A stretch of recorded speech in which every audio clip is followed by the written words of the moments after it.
My favorite sutra, Chaitanyam Atma. Chaitanyam Atma. Let everybody say that. Chaitanyam Atma.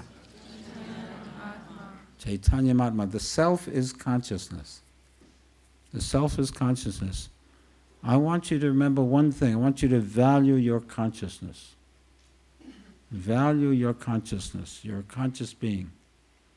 Just like Mozart was, Shakespeare was. The conscious beings. You have the capacity to think, to love, to create, to know, to question. This is the capacity of consciousness, most sacred, more sacred than anything, these abilities. And so you have to value that. And if you use your consciousness right, if you purify your consciousness, get rid of dross, get rid of negative and stupid movements, get rid of negative emotions, get rid of fear and anger and all those things. If you purify it, it becomes something very beautiful. Nothing more holy than that. Nothing more holy than your own awareness. You will look forever to find something more sacred than your own awareness. You will never find it. But we have to honor that, and we have to find the essence of that. So Chaitanya Atma. And then contraction, many ways to talk about the contraction. Very agreeable ways. The sutra I did yesterday, Yana Dishtanam Matrika, that everything's about language. Again, I'm an English teacher, so what can I say? Everything is about language.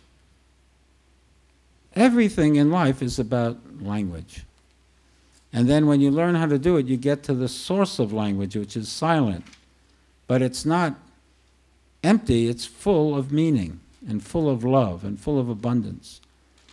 But from that abundance issues language.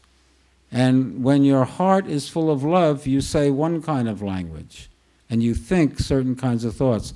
And when your heart is full of hatred, another kind of language issues forth, and another kind of thought issues forth. And when you're full of depression, another kind of language comes forth, and another kind of language is in your head.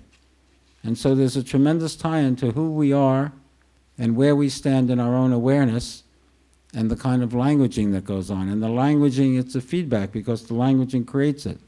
Certain kinds of language creates depression, tearing thoughts.